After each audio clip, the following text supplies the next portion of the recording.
नमस्कार, मौलिक शक्ति न्यूज देख रहे हैं आप और मैं हूं आपके साथ सायमा। क्या जेएनयू को बंद करने की कोशिशें हो रही हैं या फिर इसके पीछे कोई साजिश रची जा रही है? ये सवाल इसलिए क्योंकि इस वक्त जेएनयू को लेकर कई तरीके के सियासी सवाल घूम रहे हैं, जिसके बाद इस पर चर्चा होना लाजमी है। दरअसल अभी हाल ही में अरविंद केजरीवाल ने दिल्ली की सत्ता गंवा दी और अब बीजेपी के हाथ में कमान है। इसके बाद से ही जेएनयू को लेकर कई तरीके के सवालिया निशान भी खड़े हो रहे हैं, जिनको लेकर आज हम इस रिपोर्ट में चर्चा करने वाले हैं। तो चलिए बिना देरी के शुरू करते हैं। दरअसल दिल्ली उच्च न्यायालय के दखल देने के बाद जवाहरलाल नेहरू विश्वविद्यालय ने भाषाविद प्रोफेसर आयशा किदवई को सबातिकल देना कबूल कर लिया है। पहले विश्वविद्यालय प्रशासन ने उन्हें यह कहकर सबातिकल देने से मना कर दिया था कि उसकी कार्य परिषद ने एक सबातिकल लेने के 7 साल गुजर जाने के बाद ही दूसरे की इजाजत की गुंजाइश का फैसला किया था। उसका कहना था कि चूंकि उनके पिछले सबातिकल के बाद 7 साल नहीं गुजरे हैं, वो दूसरा सबातिकल नहीं ले सकती हैं। लेकिन खुद जेएनयू के ऑर्डिनेंस में 2 सबातिकल के बीच की अवधि को 5 साल किया गया है और 7 साल की नहीं।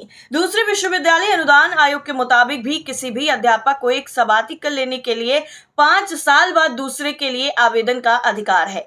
आयशा ने पिछला सबातिकल 5 साल पहले लिया था। जेएनयू और आयोग के नियमों के मुताबिक उन्हें ये अवकाश मिल सकता था, लेकिन प्रशासन ने उन्हें ये अवकाश देने से साफ तौर पर मना कर दिया, जिसके बाद ये मुद्दा गरमाने लग गया। जैसा ऊपर मैं आपको बता चुकी हूं कि इसके लिए उन्होंने अपने कार्य परिषद के फैसले का हवाला दिया। अपने ऑर्डिनेंस और यूजीसी के निर्देश से अलग अपनी कार्य परिषद के निर्णय के आधार पर क्या जेएनयू किसी अध्यापक को सबातिकल देने से मना कर सकता है? दरअसल प्रशासन के फैसले के खिलाफ प्रोफेसर किदवई की अर्जी सुनते हुए दिल्ली उच्च न्यायालय ने जेएनयू से ये सवाल किया। अब जाहिर है कि यहाँ पर प्रशासन को बतलाना पड़ता है कि अपने ही ऑर्डिनेंस से अलग कोई निर्णय कार्य परिषद कैसे ले सकती है, क्योंकि उसके पास एक मामले में अपना बचाव करने को कोई तर्क ना था। उसने अदालत को कहा कि वो कोई रास्ता जरूर निकालेगा।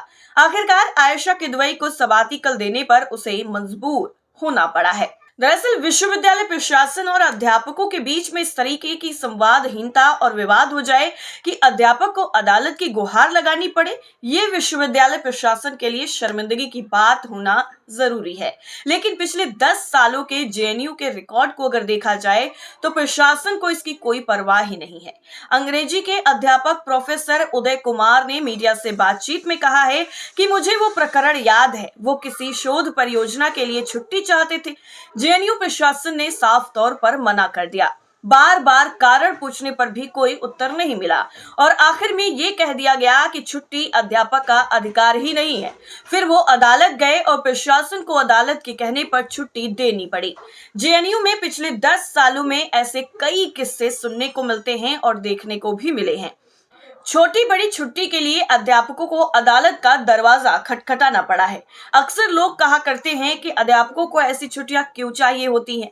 विश्वविद्यालय में अध्यापन के अलावा प्रशासनिक काम होते हैं, लेकिन अध्यापकों से शोध की उम्मीद भी की जाती है। इसके लिए पूरा वक्त चाहिए जो इन जिम्मेदारियों से मुक्त हो। इसीलिए इस तरीके के अवकाश की व्यवस्था दुनिया के सारे विश्वविद्यालयों में की गई है।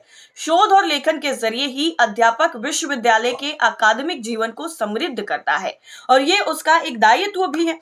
इसी उद्देश्य से पूरी दुनिया में सबातिकल की व्यवस्था की गई है। उसका इस्तेमाल करने के लिए किसी को अदालत क्यों जाना पड़े, ये बहुत बड़ा सवाल है।